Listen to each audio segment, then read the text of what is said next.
moves to fast-track passage of MTF FSP.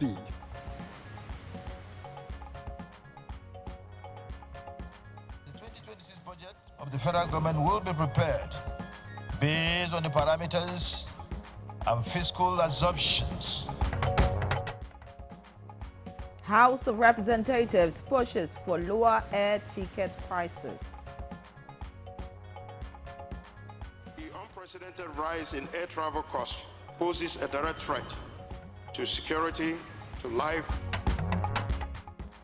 First Lady Oluremi Tinubu assures Nigerian children of secure future in Christmas message.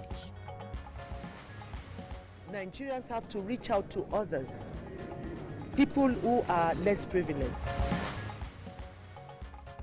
And on Good Morning Nigeria today, our bumper package is on, pushing for affordable health care, managing blood cancer, plus financial inclusion in Kaduna State.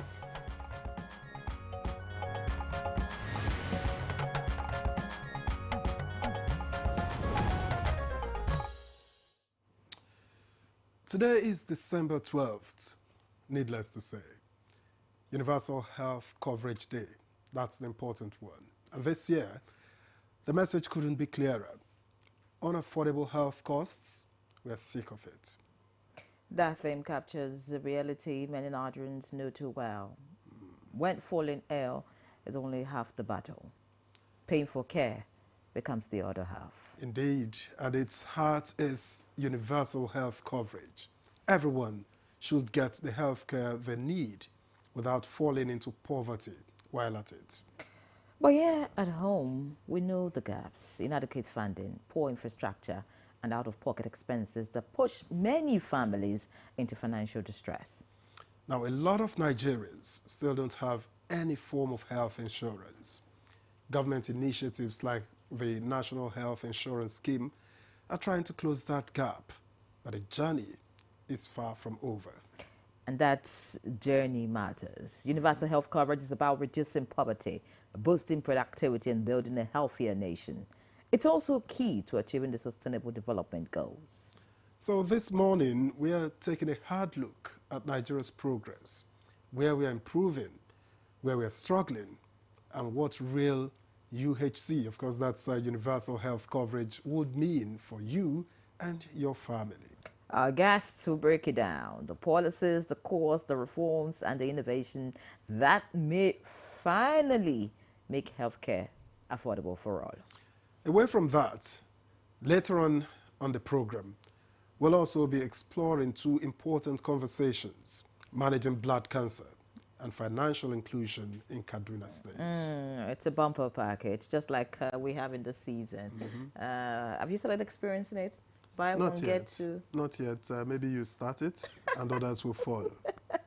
I don't sell any kind of product, so I mean. Goodwill, you sell goodwill.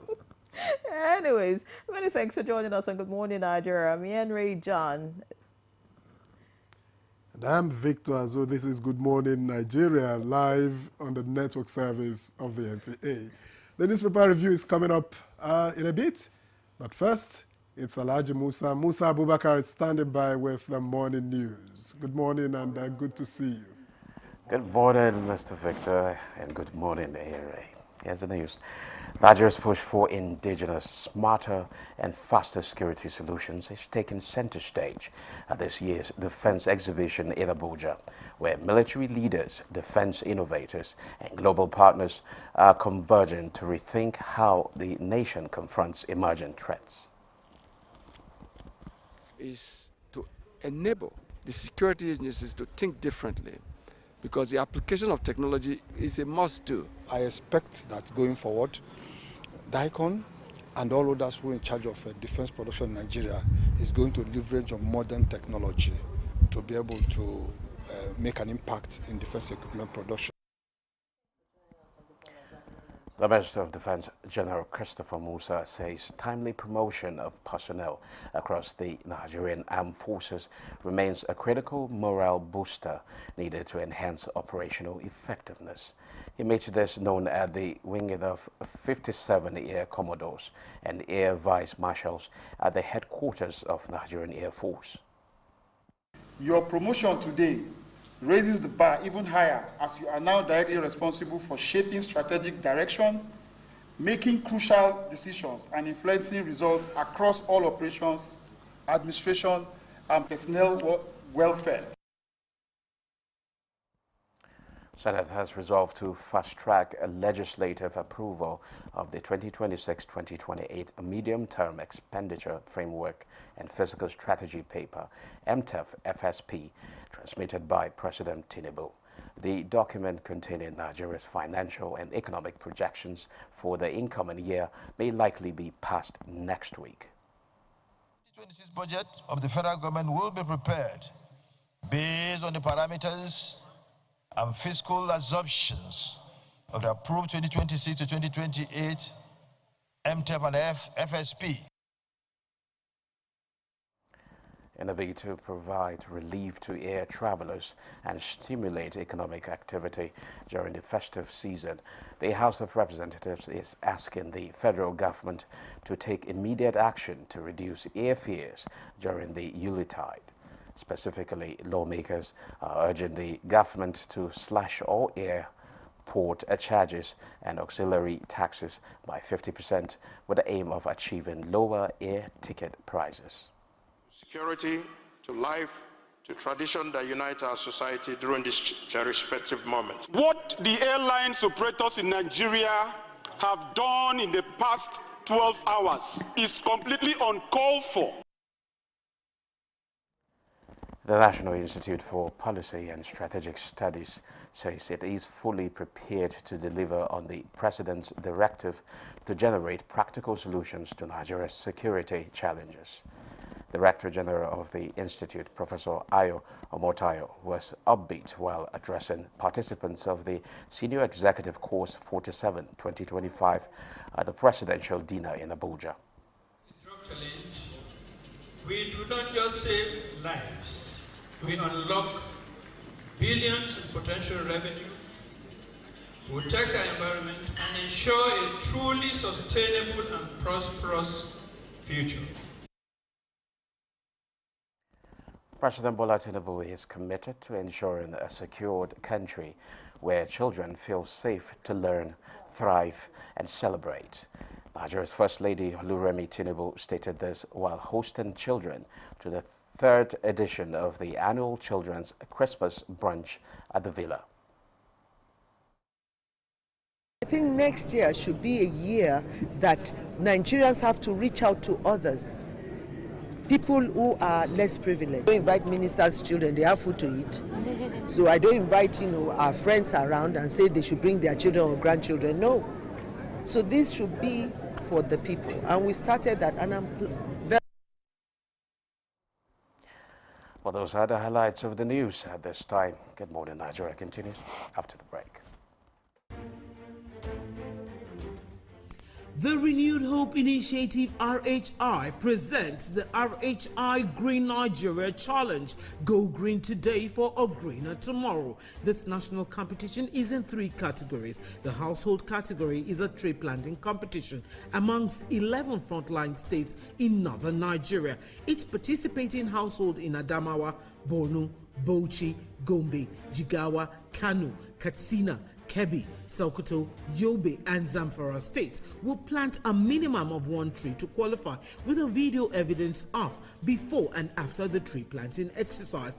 20 million naira will be awarded to the best household. Submission deadline is 20th December 2026. Community category will see local governments, local communities, schools, and NGOs reclaim and transform degraded or abandoned areas such as dump sites, landfills, parks, and their likes into green, vibrant gardens, parks, and eco-friendly spaces.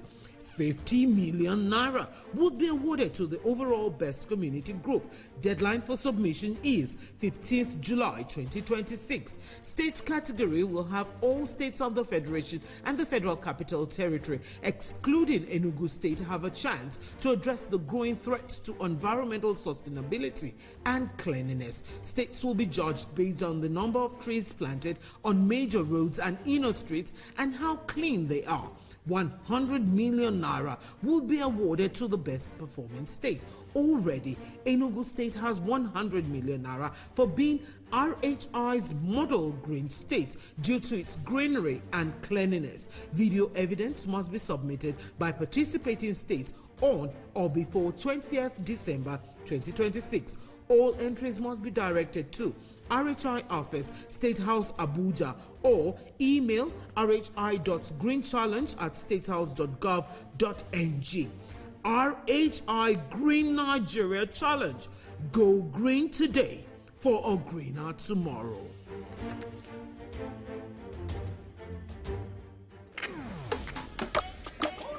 Let's go, darling.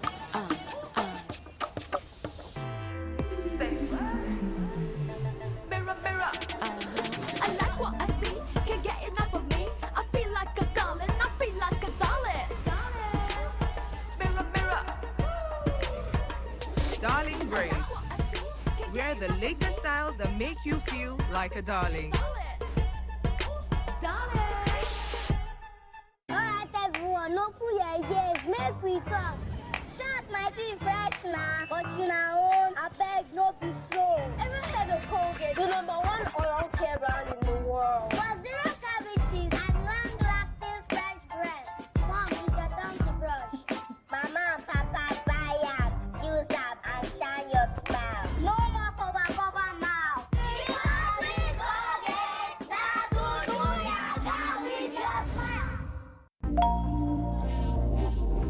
Mommy, I got the school fees. You're too much. Now, money point, oh. Money points, thank you.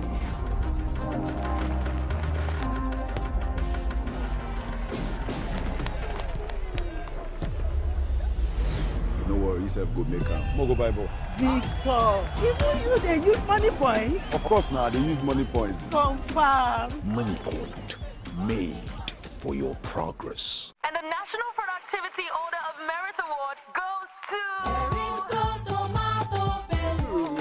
The only tomato paste manufacturer to win the National Productivity Order of Merit Award by the Federal Government of Nigeria, endorsed by the Association of Private Medical Practitioners of Nigeria. This is an evidence of 100% natural goodness. Eat healthy to live longer. Buy now and enjoy up to 20% discount. Tomato paste, the taste of Nigeria.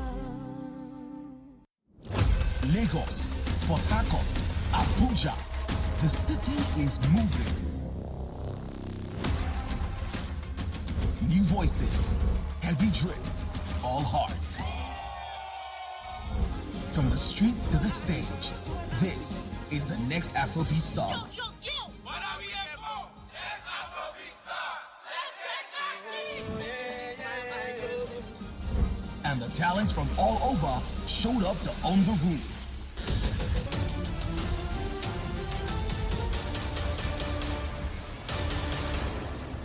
But they're not alone. Spiritual. Gospel.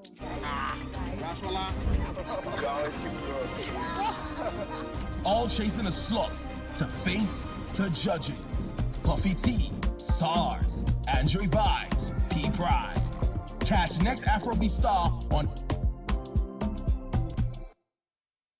The Financial Services Regulation Coordinating Committee, FSRCC, in collaboration with the National Broadcasting Commission, NBC, wishes to draw the attention of the public to the worrisome increase in the activities of illegal financial operators, IFOs, which threaten public trust and the stability of the Nigerian financial system. The FSRCC and NBC hereby advises the general public to refrain from dealing with unlicensed financial operators who deceive individuals with unrealistically high investment returns. Make sure to verify the licensing status of such companies and schemes on this website. To report any suspicions of illicit financial activities, call CBN 0817-665-7060, SAC 0209-462-1168, 0916-772-3240. Let's work together to uphold the integrity of Nigeria's financial system. Announcer, FSRCC. All right, this is Good Morning Nigeria live on the network service of the NTA. And up next is a newspaper review.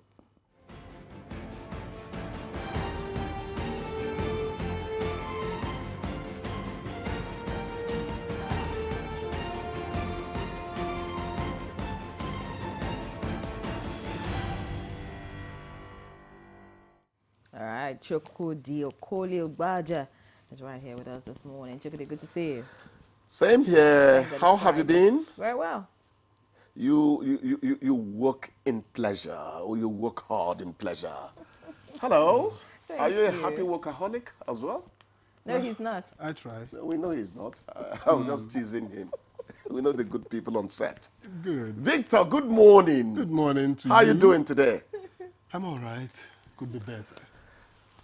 All right, let's begin with the Daily Trust, and I will make it quick. Nigerian soldiers still in Burkina Faso after forced landing. That's according to minister. Which minister we'll find out on page 8 of the Daily Trust. Ambassadorial nomination, Ushomole Ndume clash during Omokri's screening. You get details of that on page 14.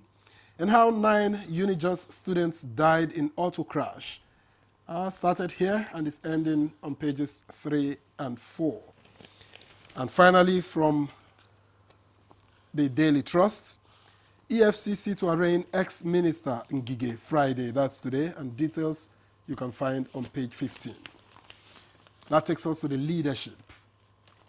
Just by the nameplate, Super Eagles urged to forge new narrative at AFCON after World Cup heartbreak. That's on page 37. And the major story here reads, shock tributes as Bayelsa Deputy Governor slumps, dies. That's on page 4. And of course, details of his, brief details of his life and times, okay? And then in business, PZ Cousins reverses plan to exit Africa amid Nigeria's recovery and growth. And finally, from here too, Nigerian leaders treat public office as family enterprise. That's credited to Sanusi, and you get details on page 4. Yeah, Ray. All right, I'll begin with the Bayelsa Deputy Governor story. Your paper reads something different. This one says Bayelsa Deputy Governor slums moved to hospital ICU. All right, so the true position, of course, I'm sure the Bayelsa government will respond to that. Above the masthead, Houghton Tita is driving security consciousness campaign ahead Christmas. The lead story here says achieving real-time results upload to IREV, our toughest battle. That's coming from Amukwiton, and it says urges NCC network providers to step up technologies and explains why those arrested in Anambra polls not yet charged. Just looking below the picture story for the government lords, Dangote's 1 trillion naira scholarship scheme for 1.3 million Nigerians. And Dangote says every student in school strengthens our economy, reduces poverty. Finally, on the front page of the blueprint this morning, we have NAFDAC destroys 5 billion naira counterfeit substandard products in Nasarawa. Chukwudi. Let me start by calling him Dangi Baba again. That's Dangote. You know, 1.3 trillion going to ease the life of students. That's a good one. You know, people who are in business are always told to do something to the host community. True. Nigeria is the host community of Dangote, you know, Nigeria Limited. So he's doing the right thing. We actually want him to do more because he's got the financial muscle. The other time he was talking about, he said it's actually a percentage of what comes to him that he wants to give to people. That's how we should go. You must have social responsibility. And give back to society. Plow back. Plow back. By the way, you don't have to be a Dangote to give back. Exactly. At your level. Exactly. There's something you can give. Yes. Are you giving to your alma mater, the secondary school you attended? Are you part of renovating some of the structures? Are you? Please try if you're not. The street you live in. If they're not organized, organize them. You need to plow back. Everyone needs to. True. In their small way. True. Victor is criminally silent. He's not applying back to his secondary school. I was just going through. I was just going through. We know you. Bayelsa Deputy Governor slums moved to hospital ICU. Going to the intensive care unit would have 1 or 2 reasons. If he doesn't have a history of illness, they would be alarmed why that would happen. So they would move him to ICU if he's showing signs that don't quite encourage them. If he has a history of illness that tends to worry, they would move him to ICU. The important thing is that at the end of the day, he comes out hale and hearty. When people slump, it's not a very good, news. I'm not Dr. Chukudi, so I just have to stop there. Nigerian leaders treat public office as family enterprise. Now today, I was listening to, okay, that's not quite tangential. Now, there are excesses we engage here, but because the Constitution does not come out to expressly say that you should not do this, we trample on the dictates of good conscience and discretion. That's what we do. That's what Nigerian leaders need to work on. That you're a leader does not mean that the entire security in the country must be sent to your family, where plum jobs come, you must send notes to people, employ this one, and every other Nigerian comes second in the queue because they have to meet your list first. By the way, if you take leadership position because of love for country, you won't act in that way. Well, you won't act in that way.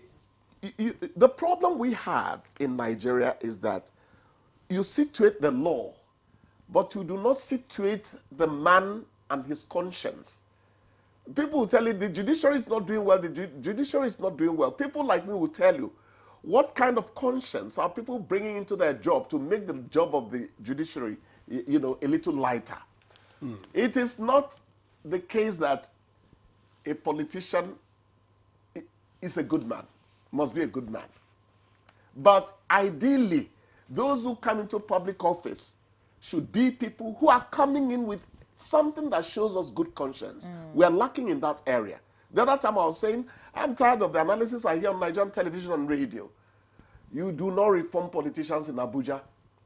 The man the EFCC is chasing will be received with a red carpet, given a red carpet treatment in his village. He might even get a chieftaincy. Even if the head of the FCC drove to his village and stopped there. So you will have it. So conscience has to come into those who come into governance. Don't say, do what I say and not what I do. No. Examples are better than precepts.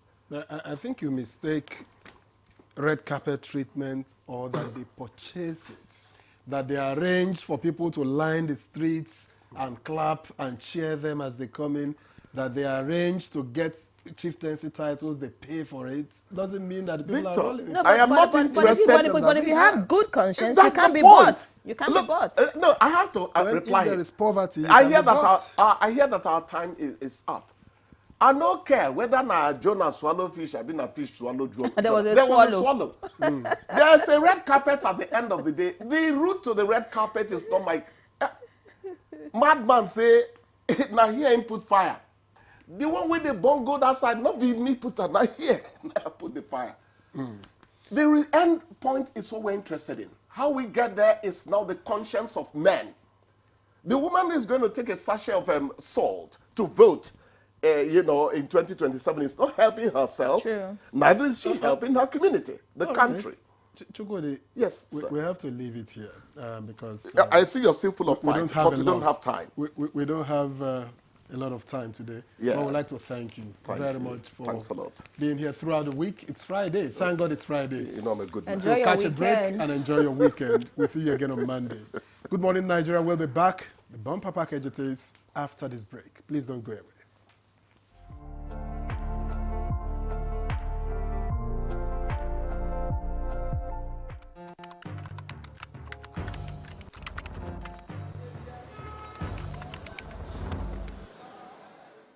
Nevertheless, we must come to terms with existential reputational threats to our national brand, in which external purveyors of untruths are mischaracterizing our nation as a destination for a so-called persecution of people based on their religious faith. This is a propaganda externally woven by those who want to break or weaken our unity.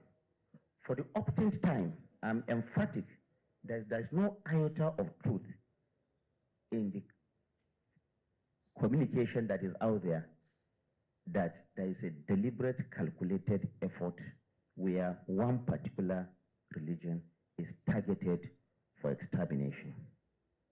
I therefore urge us to use the instruments of public relations crafted in truths and facts to vehemently reject this single despicable narrative about Nigeria.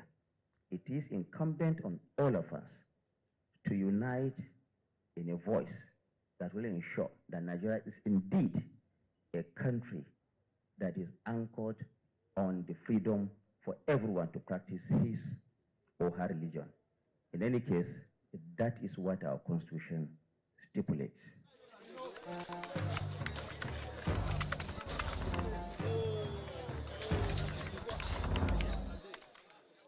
My champs, they use energy at school. Your champs need nourishing energy. Give them Milo at breakfast.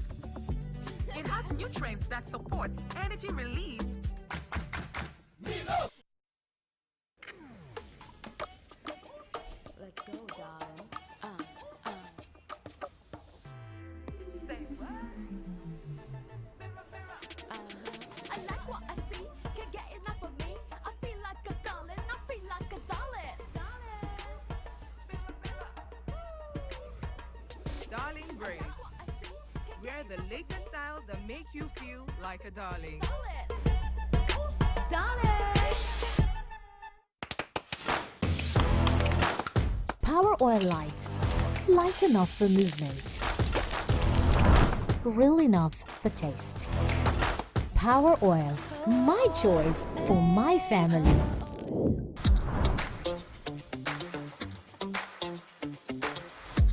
They always come back for seconds. I know why. Power Oil. My choice for my family.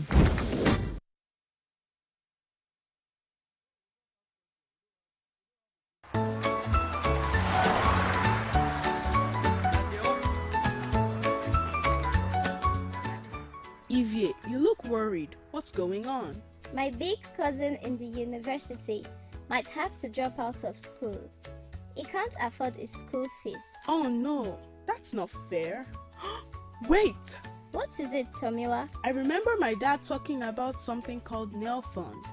He said it could help university students pay their school fees. Nail Fund? What is that?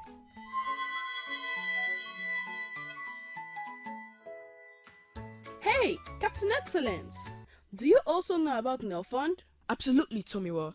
Now Fund is a federal government initiative that aims to provide financial assistance to students pursuing higher education. Now Fund not only gives money for school fees, but even school allowances, called stipends. It's the government's way of keeping their promise that no child will be left behind. Really? You mean this Tinubu government? Yes, now. You see, Now Fund is a government loan that helps you pay for school, and you only start paying it back later, little by little. Ha! It's a loan.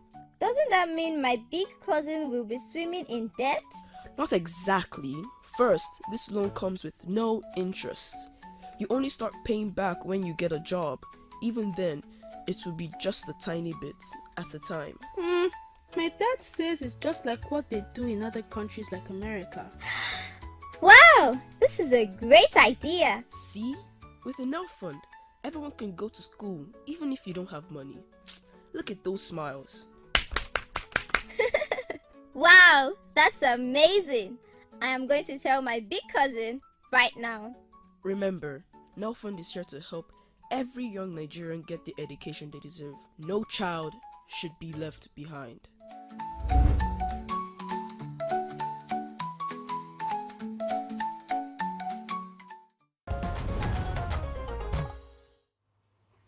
All right, many thanks for staying with us. It's still Good Morning Nigeria, live on the network service of the NTA. And to begin our conversation this morning, which borders on pushing for affordable health care, let's quickly take a look at this background report put together by our correspondent, Ibrahim Bello Gunda. Healthcare is not just a privilege for the few. It is a fundamental human right and should be accessible to all. Yet, for many people across Africa and Nigeria inclusive, the cost of care remains a barrier that determines how individuals seek treatment, delay it, or forget it entirely. Out-of-pocket payments still dominate health financing. Hence, universal health coverage is not just a policy direction, but a moral commitment to guarantee equitable, affordable, and accessible healthcare for all Nigerians, irrespective of location, income, gender, or social class. The federal government introduced health insurance scheme and increased allocations to the Basic Healthcare Provision Fund to cover vulnerable groups, including pregnant women, children under 5, older persons, and people living with disabilities. However, overall insurance coverage remains low, with about 40 million Nigerians with health insurance coverage, while roughly 70% of total health spending still comes out of pocket. Although Nigeria has recorded progress in some aspects of health sector, many families still struggle to pay for essential care, while rural and underserved communities face shortages of skilled health workers, poorly equipped facilities, and limited access to essential medications. How can Nigeria achieve affordable health care for all?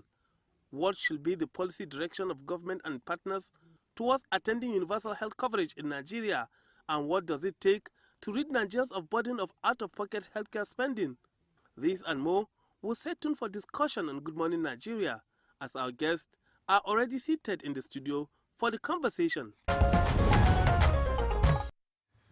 Right, many thanks, Ibrahim Bello Gunda, for that background report. And now joining us to discuss pushing for affordable health care. Let me introduce here in the studio first Dr. Salma Ibrahim Anas, who is a special advisor to the President on Health. We thank you for joining us on Good Morning Nigeria. Thank you. Good morning. Good morning, Nigerians. All right, we also have joining us for the conversation Emeka Ogwanwo, Senior Partnership Manager at Nigeria Health Watch. Many thanks for joining us. Thank you very much for having me. All right, let's begin. Let me begin with Emeka, by the way. Help us understand the big picture. What exactly does universal health coverage mean for an average Nigerian family?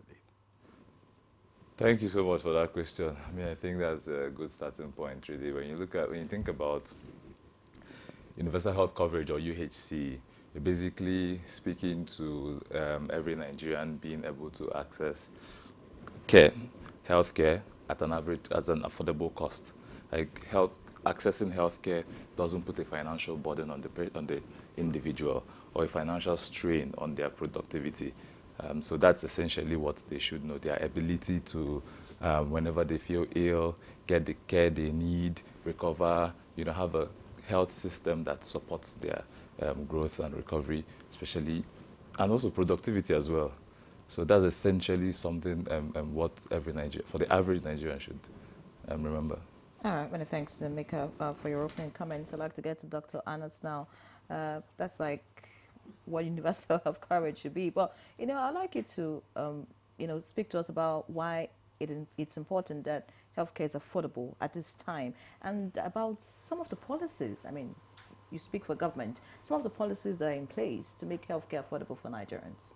Yes, thank you. So in addition to just a little of the background, it's, countries came together because of the poor health status of the whole world and said that let's commit to it. And Nigeria committed to it, to that declaration. So this is very essential also to note. And we have to commit, we have to deliver based on the commitment we have made globally to ensure that we ensure quality health care is delivered to the people of Nigeria, all Nigerians, irrespective of who you are, where you live, your socioeconomic status, at an affordable, he has said it, to ease hardship, financial hardship. So yes, we have been confronted, just like every other country, with financial hardship and burden, of the cost of healthcare services. As we know, Nigerians, almost 70% or more, pay out of pockets, which means they purchase services on their own. And this gross additional burden on families and compete with other priorities like food and education. So what we are doing in Nigeria as part of our efforts to meet that commitment is to ensure that every Nigerian have access to quality healthcare services, within their reach, not far away from where they are. And we describe it as 30 minutes walk, shouldn't be more than 30 minutes walk, or half an hour walk to access quality healthcare services. And then using the platform of the primary healthcare, facilities to provide the basic needs of all Nigerians at that services. So if you look, you will observe that Nigerian has been on this journey for quite a very long time. And we are yet to realize fully, it's still work in progress. But a lot of efforts have been put in place in the last few years. You know, since the National Health Act was passed since 2004, it was passed in 2024 and then 2014 and became operational in 2019. So what that means to us, it shows the highest level political commitment that has been sustained over the years. You know, since the time of President Goodluck Jonathan, it was endorsed, and then the time of his late President Muhammad Buhari, it became operational. And I'm glad to mention that also under this administration of President Bola Ahmed Tinubu, it has been sustained and also it has been kind of expanded to ensure more coverage and enrollment of vulnerable people in the scheme under the National Health Insurance Authority and also at the subnational level, the State Health Insurance Authority.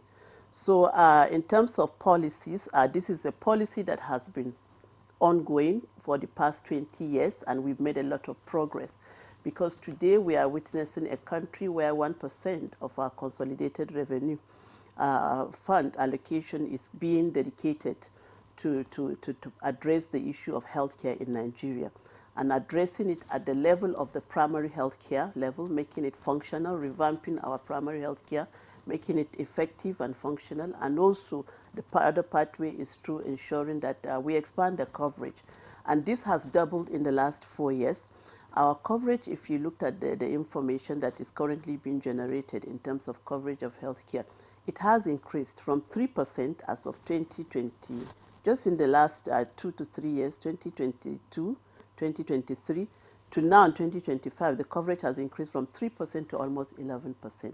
So what it means in terms of numbers, it means that we have moved on to increase from almost 11 million people to almost about over 21 million people currently are covered by the insurance. So this is a policy direction that has been driven, and it's not only at the national level, even at the subnational level.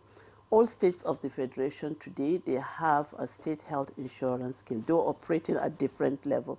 And a lot have also committed resources after they created the state health insurance schemes at that level. So these are some of laudable efforts that happened in the last just few years to reduce hardship, you know, in terms of access to quality healthcare services in the country. Laudable efforts, no doubt. But of course, if we say we are heading to 100% and we are still around 11% or so, we are enrollment. That means we are from still very 3%, we now increase up to 11% in just about 3 years. So the target was to achieve actually less than that. Every year we have a target. So we are so still we left will with surpass about the target. We surpass the target of 2025 because today we have an enrollment of over 21 million people. So for this year, the enrollment was supposed to be at about 18 so million. we've made some progress. So we've this made year. a drastic progress because we even surpassed the target. All right. Because this is not going to happen in a day. You know, it's a milestone, and it requires a lot of efforts, a lot of resources, and also ownership also, and involvement of more players beyond the government. So we are still left with almost 80% uncovered. But apart from that, even those that are covered, there are still things that befall you health-wise today that you still have to probably go into poverty. That is, if you have poverty to reach, because of the level of coverage. And I'm talking at the federal level. So the coverage, could it still be said to be universal, even at this level with the NHS? You know, the aim, our goal is to achieve universal healthcare coverage. No one should be left behind. And what does that mean? Everybody. But most of our focus as government is to ensure that the vulnerable people are covered. You know, vulnerable people, these are women of reproductive age group, you know, poor women, children under 5 years, adolescent, elderly people, you know, should have access also because their illnesses and health burden also increases. People with disability. And then people also that suffers a kind of a mental health problems. So those are people that is a must, and the government is focused on ensuring that they are well protected. But remember, we also have private sectors that also have another pathway of ensuring that people in the private sector also have access to health insurance coverage. So this is the whole idea. So it's not like before this commitment where we say, well, everybody takes care of themselves. But now the whole world realized that we cannot move forward with majority paying out of pockets, very expensive, and it's quite devastating, on the economy, on the home, on the families, and on their communities, considering other priority areas. All right, many thanks, Dr. Anas. I'd like to get back to Mecca now. Dr. Anas has spoken about what government is doing, but we know that, government is dealing with quite a lot of stuff. So what role can the private sector play, really, in making healthcare affordable for Nigerians?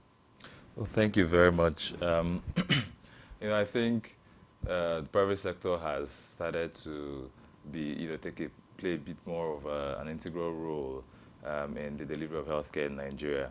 When you look at the work associations like the Private Healthcare Federation of Nigeria is doing, in engaging the government on health reforms, policies, ensuring effective delivery and inclusivity. You start to see how they are trying to unlock various opportunities aligned with the government's health priorities under the 4-point agenda. Dr. Salma Hanas rightfully mentioned the government is working towards revitalizing PHCs nationwide, over 17,000 of them. Some have been revitalized already, which is very key. And maybe just to say that the PHCs are meant to be the first point of call for healthcare in Nigeria. If Nigerians, if the average Nigerian can ensure that they know their PHCs, right, and visit them when ill, they can prevent 70% of they can prevent the need to go to secondary and tertiary facilities, right, in 70% of cases. So that's just to say that the PHC, revitalizing the PHC, making that a goal is very fundamental to achieving universal health coverage on the long run, right? Then where the private sector can come in. Of course, we know that that is an ambitious target, right, to revitalize all PHCs across over almost 400, was it over 400 local government? 700. 700 local government. Over 700, yes. In Nigeria.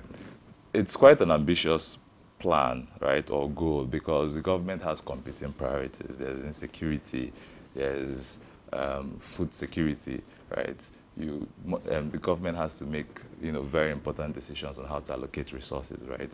We keep advocating for increased health spending, but at the end of the day, you know that there's the limit to what the government can do, and that's where the private sector then comes in.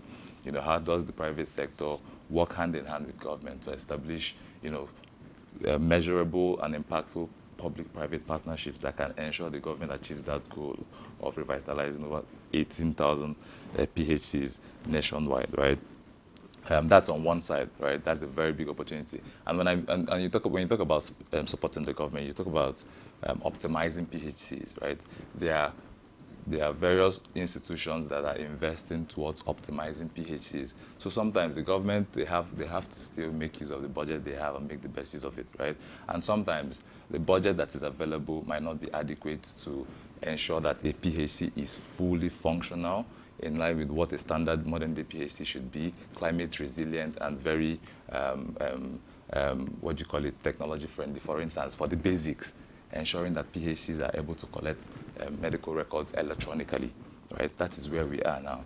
So you now have the private sector coming with their expertise to support this in ensuring that this is possible, right?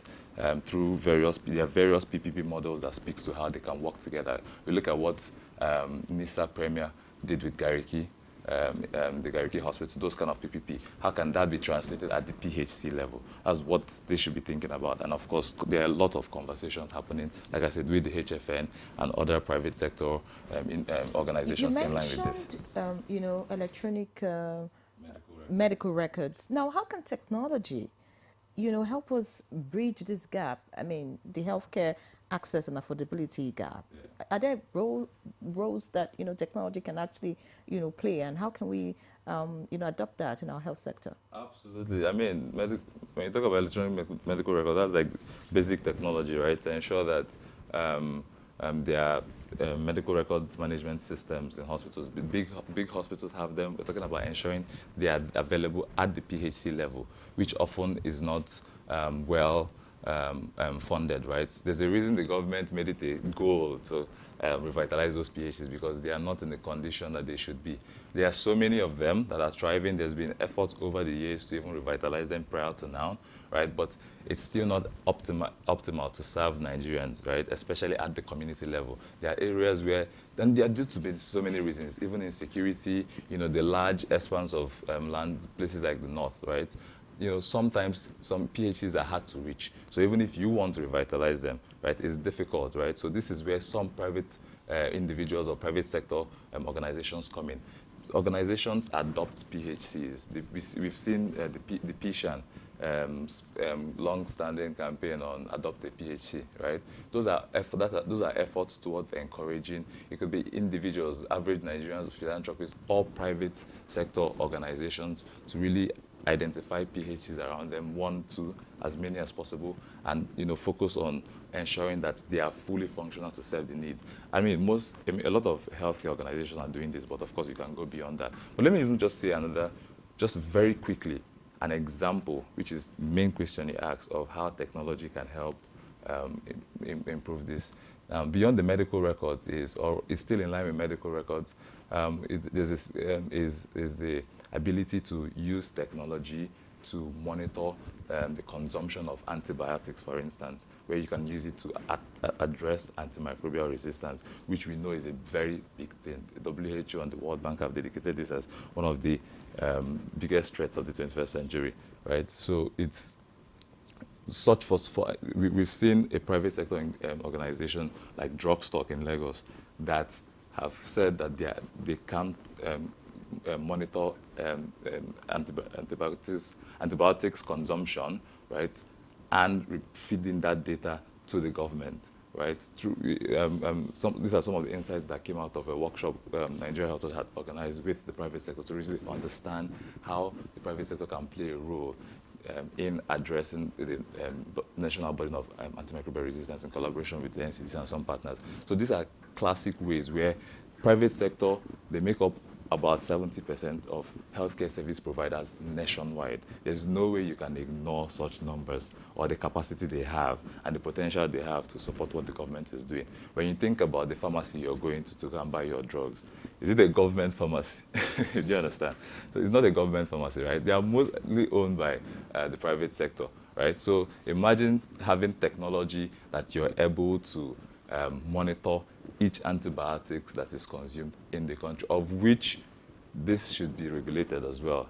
Ideally, according to our national drug policy, antibiotic sales should be monitored. But the question is it, right? Now you have a private sector organization saying that they have the potential to do this. So if they can, how much more other private sector organizations, other pharmacists? Now, how about our regulators, right?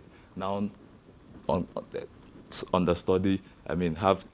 study these case studies, right, of what is working well or where it can work well, and see how it can be adopted to review and update our national policy to ensure that antibiotics are regulated. So that's just an example of how technology can be used to address health issues. Now, Dr. Anas, from your experience as a practitioner, I mean, which group would you say is the most excluded from healthcare access, and why? Of course, they are the people I described as the vulnerable people. Those are the poor people that cannot, afford to pay for services for themselves and for their families. Especially in the recent years, we notice a lot of escalation in prices, of drugs and commodities. It has been known, but it has really become more remarkable recently, which made it out of reach of so many Nigerians. So under this administration, even prior to it, this was well recognized. So when we worked on the policy direction of the President Bola Ahmed Tinubu, we recognized that as a major challenge, in the delivery of healthcare in Nigeria. So one of the pillars is to ensure that we reduce hardship. How do we reduce hardship? There's two ways to reduce the hardship. Is to ensure that Nigeria becomes self-reliant in its efforts to ensure that drugs are available, all medicines are available, basic equipment are available, including vaccines. So one of the pillars is to ensure local manufacture, of drugs and commodities. And I'm glad to mention a lot of progress have been made in that area, which started with the establishment of the Presidential Health Care Value Chain office as a DEX office to coordinate that. And this is working in the last 2 years. And we've made a lot of awareness creation, just as he mentioned, and the major partner in that are the private sector. So it's to also harness the resources in Nigeria, the capacities in Nigeria, and to create an enabling environment that will enable the private sector to thrive in the country. And these efforts have been on in the last 2 years. Private sector today are very active, and they've indicated desire to be able to be part of it. And then at the level of the presidency also, to create that enabling environment, executive orders have been passed by the president, one of which is around the area of removal of taxation and value-added tax in the importation of pharmaceutical ingredients, the active pharmaceutical ingredients, and also in the importation of, apart from the raw materials, also in the importations of medical equipment. So if you observe, more than, I can see, I don't have the exact figures, but more than 70 agreements have been signed with international pharmaceutical companies across the country. And then if you recall the visit of the president to Brazil, one of the major areas that he discussed with the government of Brazil is how do we transfer knowledge and skills to Nigeria that will also strengthen our capacities in the country to be self-reliant in the area of manufacture of medicines, the overall pharmaceuticals and vaccines. And this is already ongoing. We've already signed the MOU through the PVAC office, and efforts are ongoing to see that Nigerians also start the production in the country. So that is a major way which our investment is already ongoing, and we are attracting a lot of foreign investment also in that direction. So with time, Nigeria should be able to see a reduction in the cost of private. In spite of all of this, can we really attain universal health coverage without fixing shortage of doctors, nurses, and even diagnostic facilities? So the answer is that no, we cannot achieve universal health care coverage without adequate quality human resources. And these are the doctors, the nurses, the midwives, the pharmaceuticals, even the technicians, laboratory technicians, and all, including auxiliary healthcare providers. So this has been a major gap, not only in Nigeria, but globally. But Nigeria has stepped up to address the action of human resources, in the last few years.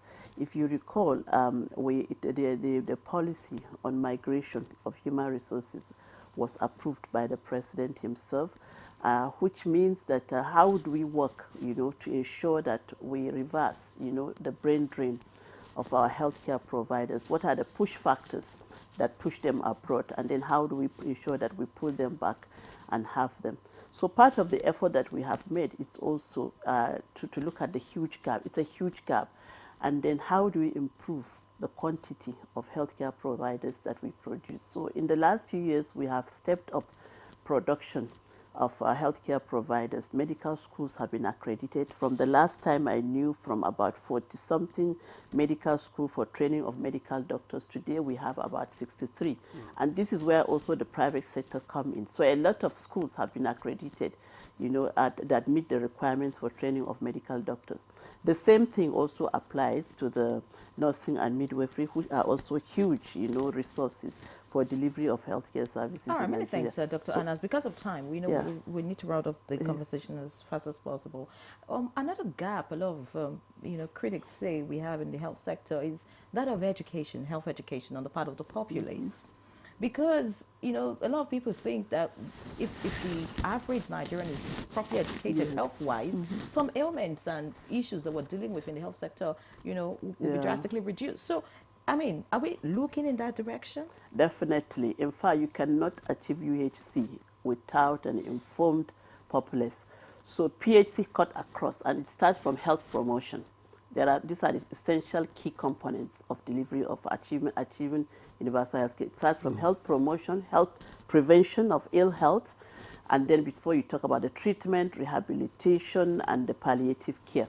So, of course, health education is a pillar in this administration Renewed Hope Health agenda, that we must create awareness. We must empower Nigerians to be able to be conversant with how to live healthy You know, that starts with the health promotion aspect of it. You don't have to be sick, but it is a collective responsibility, and it is a responsibility of everyone to know about how to take care of themselves, how to prevent yourself.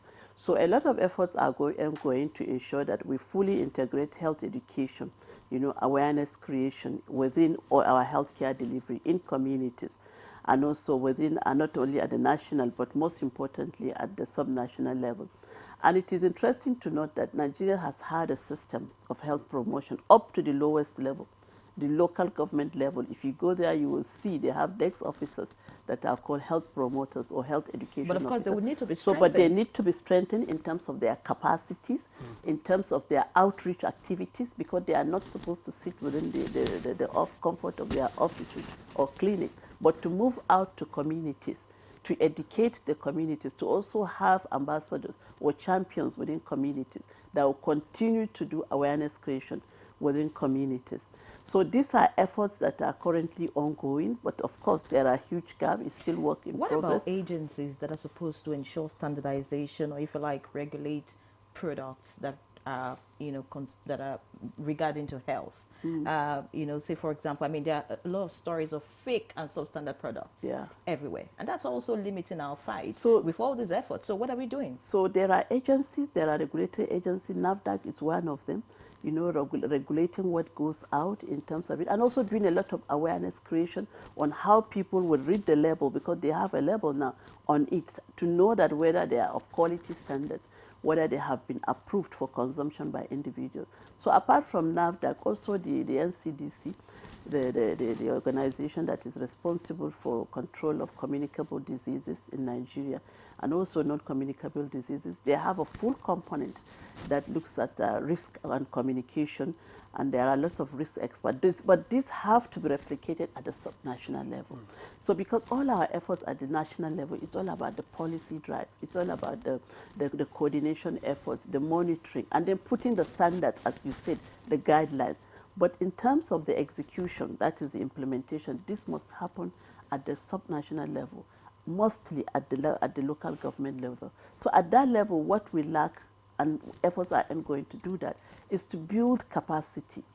We need to be on the same page. If you recall, the first thing that was done when this administration came on board was to sign the compact with the subnational governance. And this means that everybody aligns with the priorities and the vision. And we have one agreement in terms of what we want to deliver. So the state also have a responsibility. So there is need to create that awareness at that level. There is need to have the structures. There is need for them to also dedicate adequate resources. When we talk about 1% consolidated revenue at the national level, this is just a little contribution by the national government. But at subnational level, we need to begin to see ownership and also allocation of resources by the subnational government. Let's say they allocate at least a minimum of 10% to 15% of their resources also to healthcare. That will make a huge impact. And that will really make it possible for Nigerians to realize the universal healthcare coverage, where no one will be left behind. All right. Thank you. Thank you, Dr. Anas. Let's quickly take the messages that we have and get Emeka to respond to them. Now, this one reads, "Good morning, Nigeria crew and the wonderful analysts in the studio. I thank the government for the initiative in pushing for affordable healthcare for the citizenry. I want to ask, will it cover the rural populace who are vulnerable to the health challenges? What modalities would you use to ensure the affordability and accessibility of healthcare?" That's from Etiesa Jonah Udoyang from Uyo. And this other one is from Suleiman here in Abuja. I want to ask, I have registered with NHIA. When we go for some treatment, they will tell us NHIA doesn't cover some of the medications. Can you tell us why?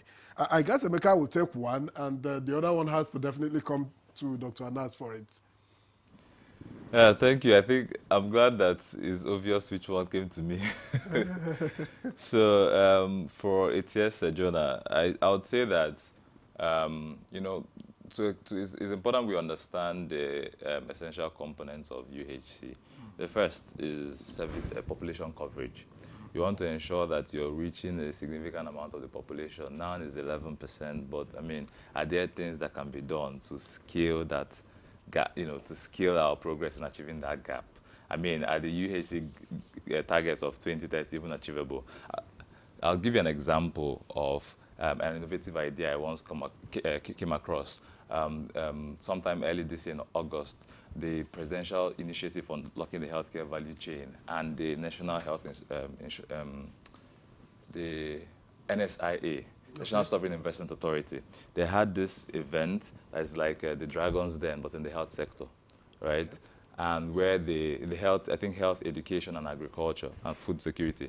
So you have young people come to pitch innovative ideas of how to address critical issues across the sector. And one key idea stood out for me. It was a young man who was improving access to health insurance by getting people to recycle their waste water bottle, right? And these are mostly people who fall under the vulnerable group. Even people like market women, right? Traders, Okada riders, various other types of people that work within the informal sector. Let me put it that way. And I think his pilot started in the market where he got traders to actually trade in. If you can collect up to, a packet full of bottled water, the empty packs, and trade it into him.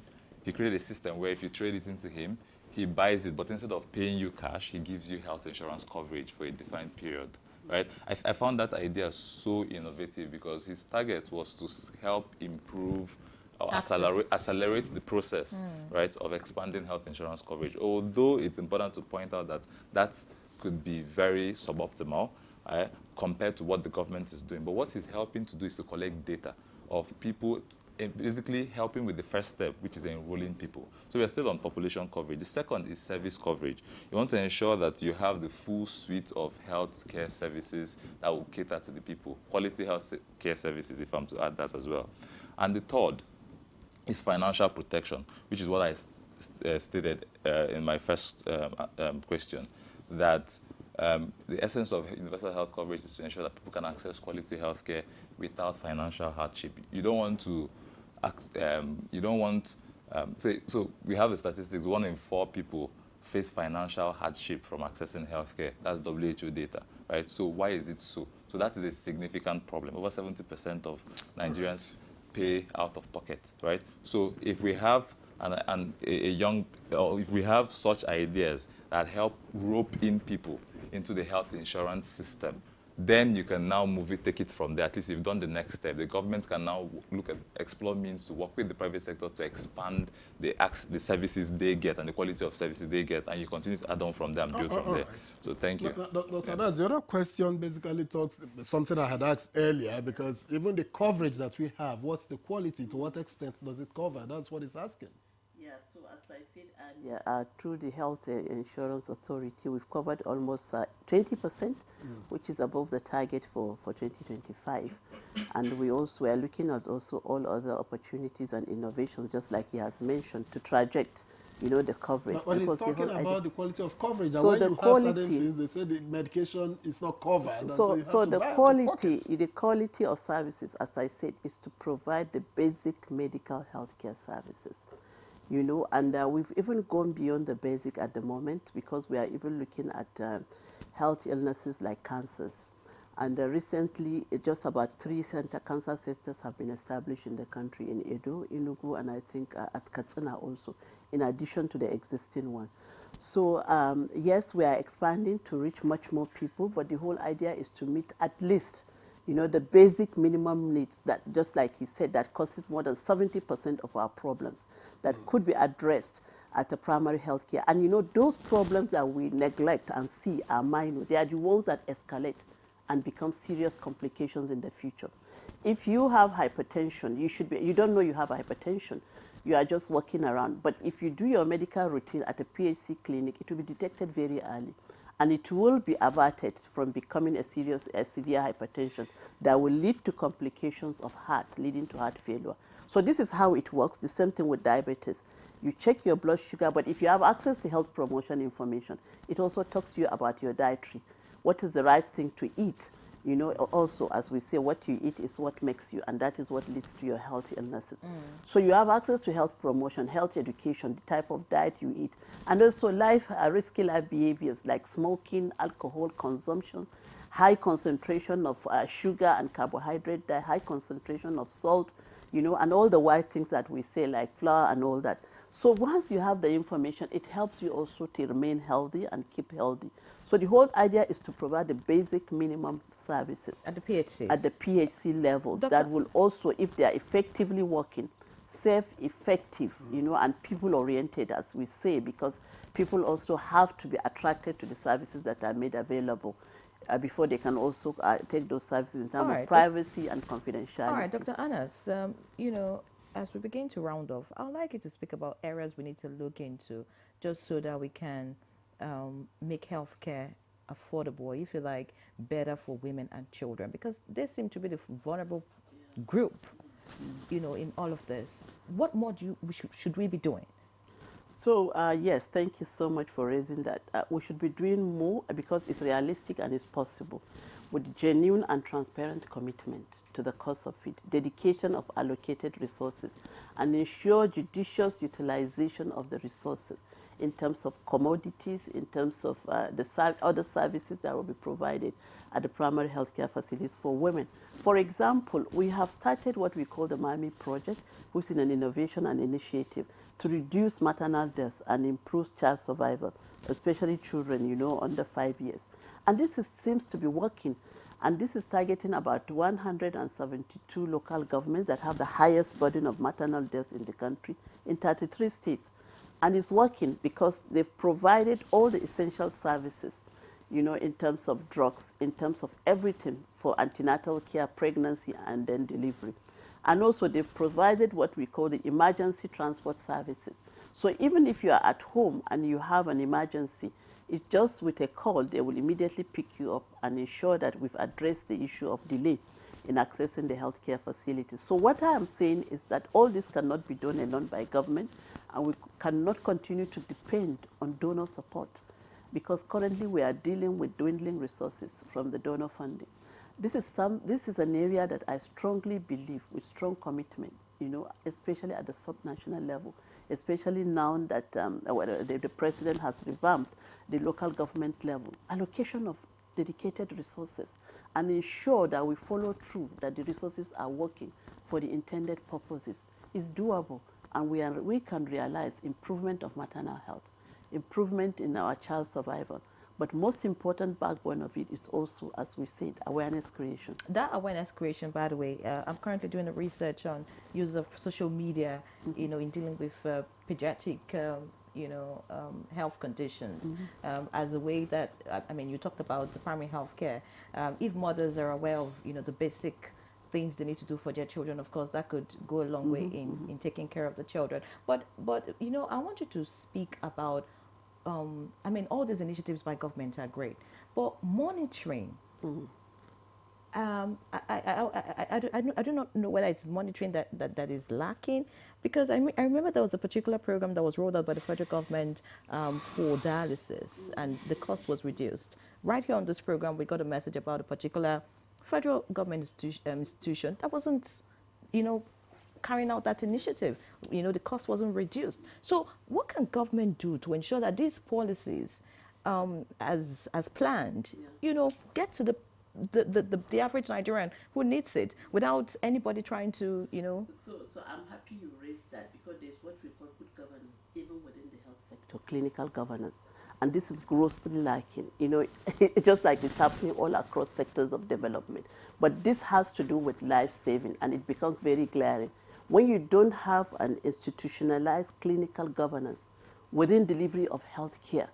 And this captures the area of the monitoring, because there must be effective supervision and monitoring all through the delivery of the healthcare, from the beginning of the planning, the conceptualization, to the implementation of it, and then seeing the outcome of it and what are the gaps. So clinical governance remains very critical, and this is what has been done in developed countries, and it has to be also our human resources, performance-based. You know, these are things that we wanted to institutionalize, especially at our health facilities. You have a health worker that does not even go to work and can come in any time and work few hours and get their salaries. And then at the tertiary level, you have healthcare providers. As consultants, they spend less than 5 hours in a facility, get their full pay at the end of the day, and then most of them have private facilities that they own. So we cannot move forward until we institutionalize clinical governance and performance-based incentives to our healthcare providers. And countries that have developed, you go to UK, it's the same thing. You are paid based on the hours that you have worked.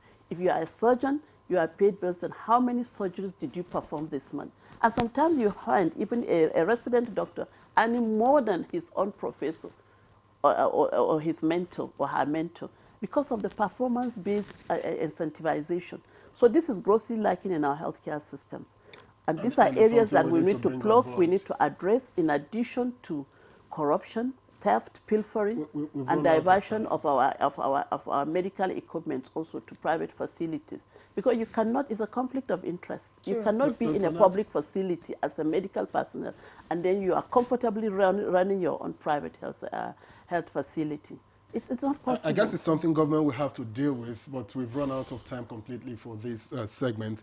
Dr. Salma Ibrahim Anas, Special Advisor to the President on Health. Thank you very much for your time and your thoughts on the program. Thank you so much. Let me also thank Emeka Ogwanwa, Senior Partnership Manager at Nigeria Health Watch. Always a pleasure hosting you. Thank you for having me. All right, that's our first conversation. The next one comes after this break. Please do stay with us.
Let's believe in ourselves. Let's have the right attitude. We've got all it takes to get there. Let's look inwards and revive all our infrastructures and galvanize our human and material resources.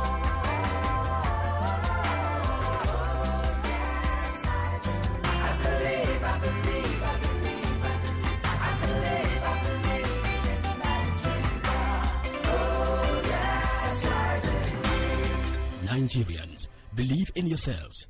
Believe we can succeed. Nigeria, believe. Powered by National Orientation Agency.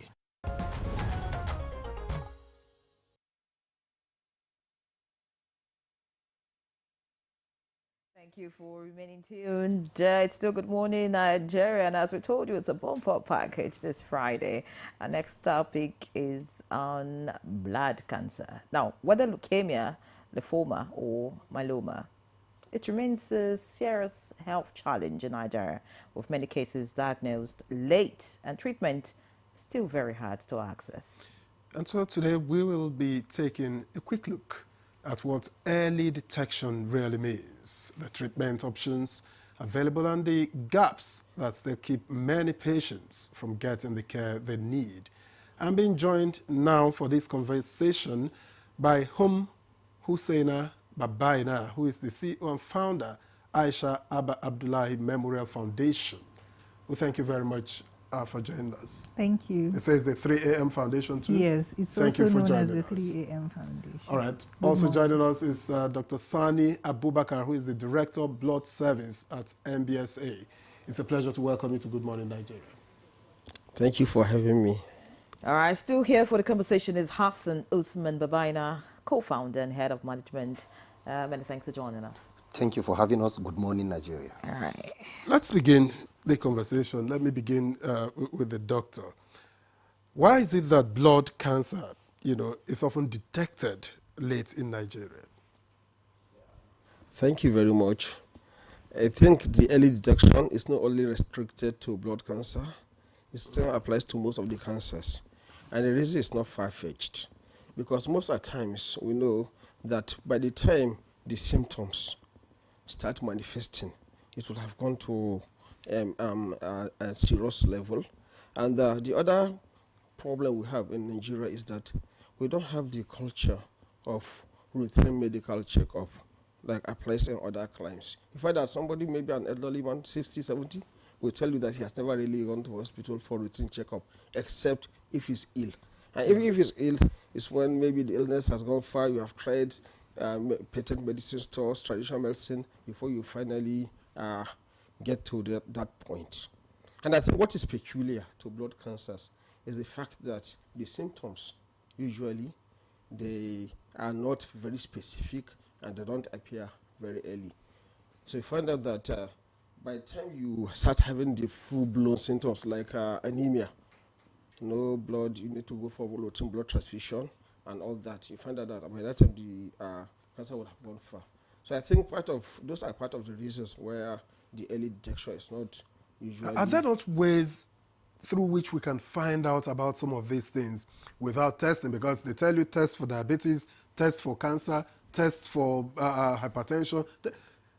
If you have to do routine tests for everything, how much tests can an individual run in a year? Yes.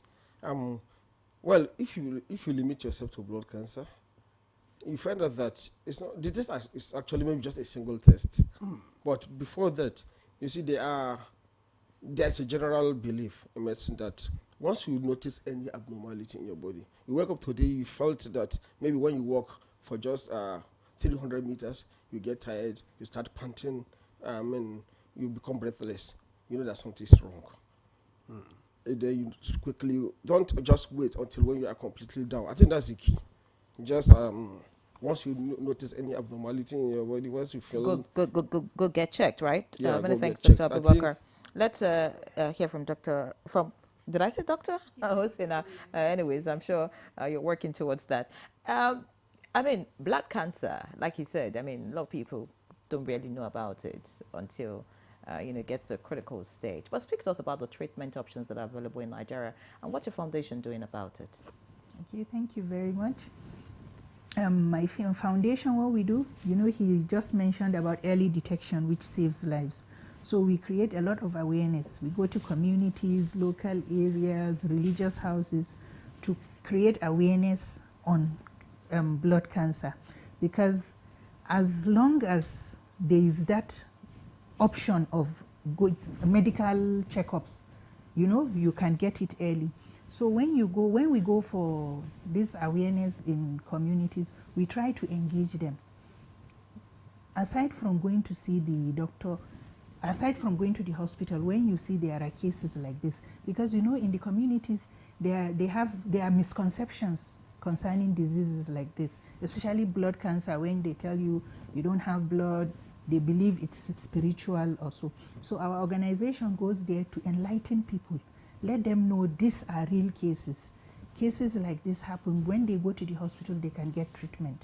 And there are different treatment options, which I believe the doctor will be in a better position to Okay, so basically your organization just raises awareness about blood cancer. We raise awareness, and then we support patients by organizing voluntary blood donation drives, because we know how important blood donation is during cancer treatment. So we go to communities, encourage them, enlighten them on the need for blood donation. When they donate blood, they have advantages to the donor himself as well as the person you are donating to. So when we get voluntary blood donated, we support the National Blood Service Agency and hospitals by giving out blood to patients. To those who need it. Those who need it. All right, especially, I'll get back to the doctor, to explain to us the treatment options that are available in Nigeria. But let's hear from Hassan. You are a part of this organization. What has been your findings so far in your work, your advocacy, trying to raise awareness about blood cancer?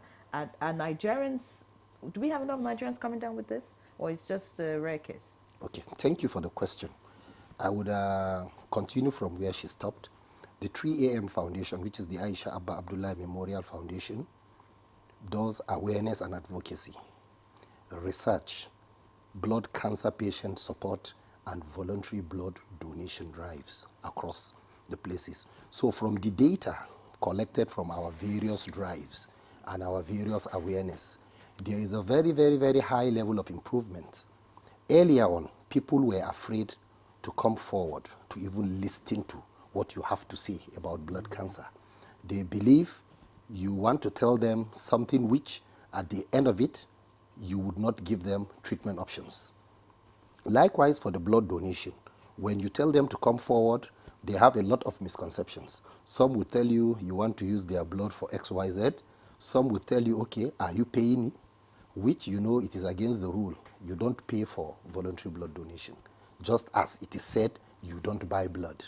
There is a word which is used. You can't use the word, I want to buy blood, or I have come here to buy blood. But we buy blood in the hospital. No, but the word People buy, pay for blood, yeah, people pay for blood, but using the word pay, yes, yeah, okay, let's use the word access.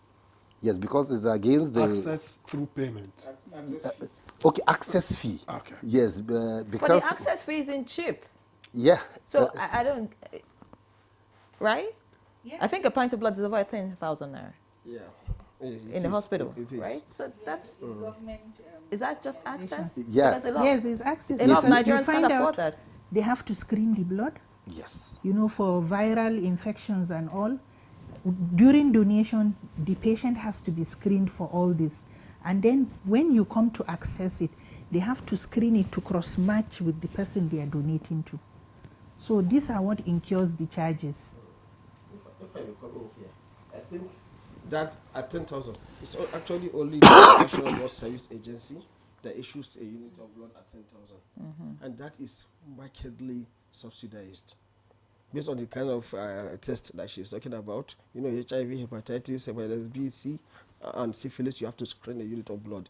You have to buy the blood bag, which is a specialized bag that will not allow the blood to clot. You have to buy the bag, you have to buy other consumables that you take to do that. So like us in the National Blood Service Agency, the cost of producing 1 unit of blood for us is over 40,000 naira. But still with the subsidy coming from the government, because of course we are the government agency, our salary and everything is included, is taken care of by the government, we can bring it down to 10,000. But if you go to other hospitals, you won't get it like that. So the point he's trying to make is that what you actually pay basically is access fee that covers those tests and consumables. But the cost of the blood itself is actually an invaluable... But apart from that, why does it seem that diagnostic services for blood cancers are so limited and expensive? Yes, that is actually the challenge we have in this country. We know not only, the whole of healthcare, there are a lot of limitations here and there, especially in terms of technology. But you find out that those cancers, they are kind of illness that they are not like malaria. I have high temperature, malaria parasite is there, in your street. There are things that you really need to make accurate and specific diagnosis, because the treatment varies a lot from one cancer to another. In fact, for example, if I would take leukemia, there's what we call acute leukemia and chronic leukemia. Even the acute leukemia is subdivided: acute myeloid, acute lymphoid, and the same thing in chronic. And each and every entity, you must make a very specific diagnosis, because the treatment, the drugs, and the line of management is totally different. Is blood cancer treatable? It's treatable. What are treatment options available in Nigeria? Okay, so let's go to it. So actually in Nigeria, there are 3 or 4 treatment options available so far. There's chemotherapy, in which you use drugs to treat the cancer. Which is unaffordable for many families. Yeah, it's quite on the higher side, honestly. Then there is what we call radiotherapy, in which you use the radiation treatment. It's available too in Nigeria. Then of course there's a combination that you combine both the radio and chemotherapy together for some particular cancers. And that's what we call immunotherapy or targeted therapy. Those ones are not very common here, but they are still available for the cancers. So you can see that the treatment is diverse. The cancer itself, the blood cancer itself, is a very large heterogeneous group of illnesses. And as I said earlier, you need to make that accurate diagnosis. And that's why you need all the technology, all the equipment that we are talking about. So where does the foundation come in all of this? Well, I would like this foundation. Where does the foundation come in all of this? Yes. So where we come in, we support cancer patients. Through targeted interventions of our sponsors and donors, we try to see how we can assist patients pick up some of those bills. Even though it's very expensive, we try to see how we can manage that.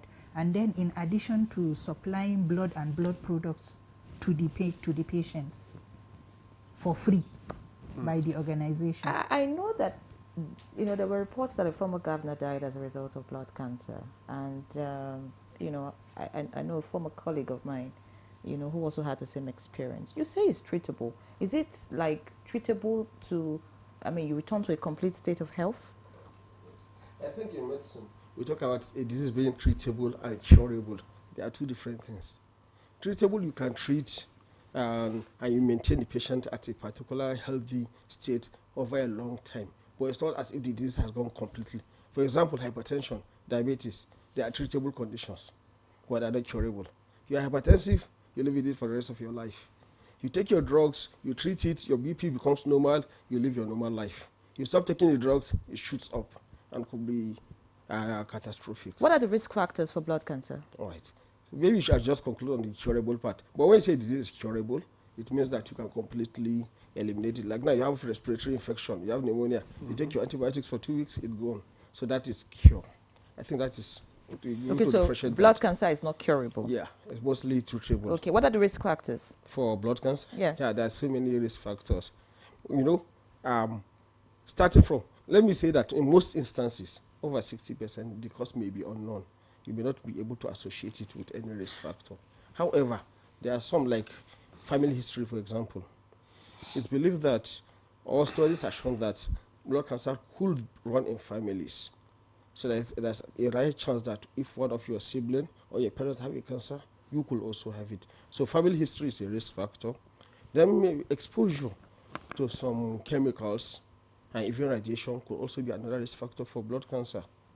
For example, people that work with in nuclear plants, for example, they're exposed to a kind of radiation. It could cause mutation in the cells and lead to cancer. Chemicals, even the common dyes that we use in companies, the pesticide, the herbicides, and all those we use in farming, could also, absorption through the skin could get in the blood and cause distortion. We call it mutation of the cells and could lead to cancer. So those are some of the What are risk the factors. symptoms? Of blood cancer? Yes. Yeah.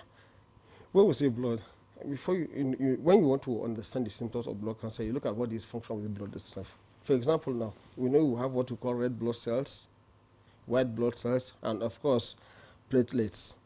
And each one has a function. So the symptoms basically depend on which of the cells, because of course the cancers still in the blood, they are different. It's not as if all blood cancers are the same. Most of blood cancers affect the white blood cells. However, let's know that there are some conditions that affect the red blood cells, and that's the one that affect the platelets. However, the symptoms generally is that of complete shortage of blood.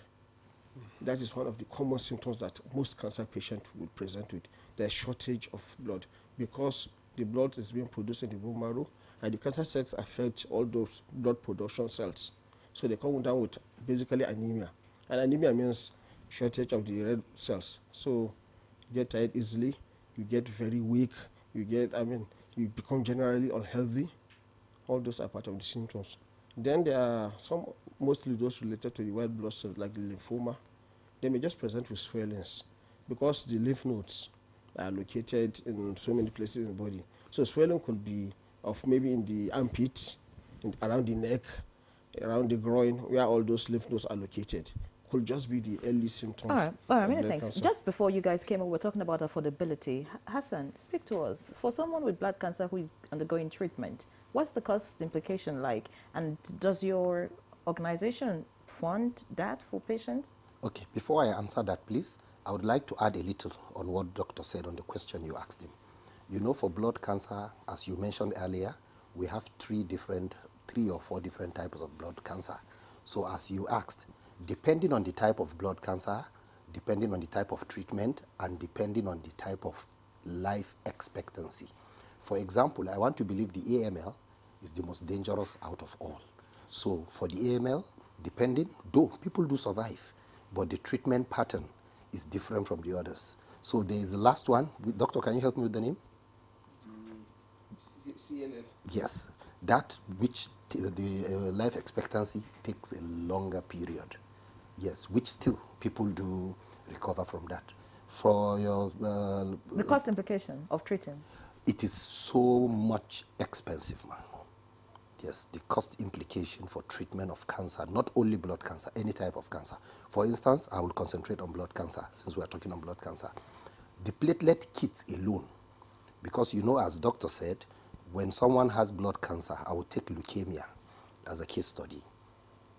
When the patient goes through chemotherapy, he now needs those platelets, platelets, so as to boost the white blood cell for easy healing, so that there would be no bleeding. The platelet kit alone, which is not recyclable, the one we have here, is so expensive that the common man, even the rich man. What's the figure? The last time I checked, I think the platelet kits alone is over 800,000. And a patient might require that for almost 10 times. Do you have a hospital or a space where you take on patients? And then, why did you choose this path? Good. The foundation came into being when we lost our daughter to leukemia. Okay. Yes, she battled the leukemia for 8 months. So we know what we went through in Nigeria, trying to heal her. The doctors really tried, the hospitals tried here, but at the end of it, she was flown out to Egypt. We are also there, the doctors tried, but at the end of it, we still lost her to leukemia after 8 months. So because of what we went through, when we now came back, we now said, okay, imagine the poor man, what is he going through? We now said, okay, she was just 18 years old. She was admitted into Nile University to study biochemistry or something of that nature. So we now said, okay, we would now immortalize the name. So then, the foundation in her name. yes, so we now, the Aisha on the foundation is her name. Okay. Yes. So we now said, okay, we've now seen what cancer patients went through, the blood cancer patients. So we'll now try, by all means, to support blood cancer patients, to create awareness and advocacy. Then we now know what we went through when we were looking for blood. After we have exhausted all the family members, friends and well-wishers and neighbors, it got to a point we were not having people that would come and donate voluntarily. So we now had to start looking for blood. Sometimes, you know, the nature of people coming to donate, you might go and there is no availability of blood. It is common all over the country, all over the world. So do you operate, you know, call it virtually, or do you have a space from where you operate? Okay, we are in collaboration with the National Blood Service Agency, which is the NBSA. They do the blood banking. It is a government-regulated organization, which they are the best in the country, and that is their business. We're in collaboration with them. Dr. Sani is the Director of Blood Services. He's from the NBSA. There's the Nigerian Institute for Cancer Research and Treatment, NICRAT. We're in partnership with them. The Nigerian Cancer Society, NCS. We are in partnership with them, with the Federal Ministry of Health. So we get a lot of support from them. Although, as you've said, we do not have a clinic for now. So how can you be reached? Okay, we have an office, which is known. We have our handles. So, and sometimes we do go for hospital visits. So when we go there, we see the patients. We now try to see what's going on. Then we now see in what way we can support. Not only financially. Not only financially. We try to even give psycho-social support. Okay. Yes, we also go to a length of giving caregiver support. There is even the last one, palliative support. We still do that. All right, many thanks. So if we Google Aisha Abba Abdullahi Memorial Foundation, everything about the foundation Exactly, will pop everything up. would come Okay, fantastic. We need to wrap up. Producer says we have 1 minute to go. Hussein, what will be your advice to the average Nigerian as regards this? I want to encourage people to donate blood. The need for blood donation is very, very important because we need to bridge the gap of inadequate, safe blood in our blood banks. Fantastic. Dr. Abubakar, 30 seconds. What I will just say here is that those blood cancers, they're actually real and they happen in the environment. And we need to maintain a very high index of suspicion to detect it early. Because like all other cancers, the earlier you detect it, the earlier you detect, the better for the patient. Fantastic. Then maybe lastly, let me just add that the treatment, that's what we call bone marrow transplant, is actually the cure here. It's available in Nigeria? It's available in Nigeria. All right, many thanks, So Dr. Sani. Dr. Sani Abubakar, Director of Blood Service. Many thanks for NBSA. Many thanks for being a part of this conversation. Thank you so much. Hom Husseina Baba Ina, CEO, founder, Aisha Abba Abdullahi Memorial Foundation, 3M Foundation. Sorry about your loss and keep up the good work. Thank you for being a part of this conversation. Of course, Hassan Usman Baba Ina. Yeah, thank you so much for pushing this cause. Co-founder and head of management at Aisha Abba Abdullahi Memorial Foundation. It was indeed a pleasure to have you. Thank you. All right, so we'll take a break now. When we come back, another topic is in the offing. Don't touch it. Stay with us.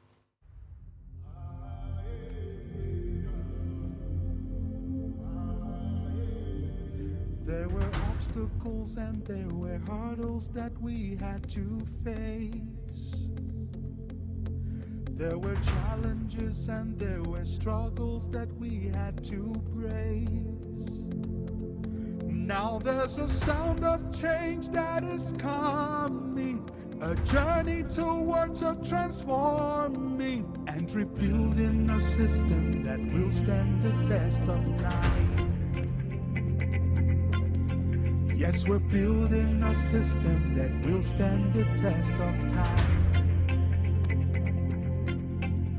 Efficient, productive, incorruptible, citizen-centered and epic culture.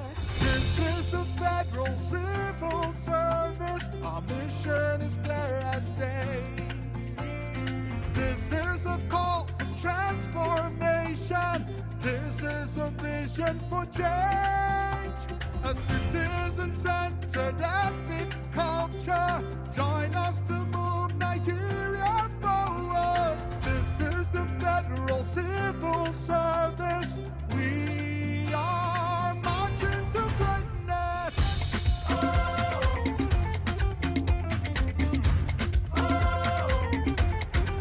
Creating new possibilities, rebuilding capacity, serving the people with excellence and honesty. Where there's a All right, Kaduna State is suddenly becoming a case study in financial inclusion. And so today, 66% of residents now have access to formal financial services. And that's a 20% jump in just 3 years, with more than 800,000 first-time account holders entering the system. It's a big shift. I mean, when you hear Kaduna these days, your ears need to be wide open because so many great things are happening. And it didn't just happen by accident. You know, Kaduna has been pushing a deliberate, people-focused strategy, taking financial services closer to communities and removing the barriers that keep people out. But even with these gains, some gaps remain, especially the gender gap in account ownership and the low activity levels of many accounts. So this morning, we'll break down what worked, what still needs attention, and what the next phase of inclusion should look like. And joining us for the conversation is Kaduna State Commissioner for Finance, Ibrahim Tanko Mohammed, to help us understand the road ahead. Many thanks, Honorable Commissioner, for joining us. Thank you very much for having me. All right, let's begin by asking you, Kaduna State has grown, so to say, in terms of account ownership inclusion to more than 66%. But the resident population in a span, this happened in a span of 3 years, which has caused this population growth. So how do you explain Kaduna's success within this short period? Well, thank you very much. I think Kaduna should give kudos or credit of all these things to His Excellency, the Governor of the state, Senator Malam Upasani, that came face to face with the huge level of exclusion, not only in Kaduna state, but in the northern part of the country. And he came into this knowledge based on his former position as chairman, Senate Committee on Banking and Finance, when he realized the figures were really very low. And he realized that whenever there was interventions, you will see the people up here will not be able to benefit because they don't have bank accounts. So immediately he became the governor of the state. The first thing he did was to sign an executive order, the first executive order signed by him as governor, and the first and the only executive order on financial inclusion done in any state of Nigeria to date. And immediately he did that, he decided to create a powerful committee that will drive financial inclusion in the state. And immediately that work started. Well, that was when we started seeing the rise of about 20% in terms of level of inclusion in the state. And definitely, like you said, it was not that simple. It was not an easy task, but a lot was done with the support of His Excellency by every means that we actually, because I happen to be the chairman of the Financial Inclusion and Literacy Committee from then till date. Honorable Commissioner, you did quite a lot, and I did a bit of research about Kaduna, or if you like, I've been following Kaduna State. In 2021, the state built software to link the State Identity Management Agency, that's Kadrima records with names which were then pushed to banking systems to register BVNs. Now, 2 years before the 2023 CBN directive, the state actually registered 7.9 million names, achieving the highest per capita name registration rate among Nigeria's 36 states. Now, why did this matter for financial inclusion, and what lessons can be drawn from this? Well, you see, identity management is really very important for two reasons. One is the fact that it is a requirement, NIN is a requirement to have a banking account. And secondly, you see, it is what actually boosts identity. And identity is a factor that is really required when you come to access to finance, because credits or products, banking credits like the consumer banking is a kind of credit or a product that can only be given when there are proper identity, because it does not actually need a lot of customer relationship management. The number of people that will benefit are huge, so therefore you require that identity to be able to reach anybody that is going to default. So for that reason, that is the reason why when you go to developed countries, you will see that somebody will just go and pick a car, somebody will just go and pick a refrigerator, somebody can even buy a house through consumer lending. But in the case of Nigeria, that cannot happen, because if you make a mistake of giving somebody a facility as consumer lending without proper documentation, proper securitization, your money is gone. And you cannot say you want to collect security for each and every such lendings. So that one of the major benefits of having NIN is that of ensuring identity management.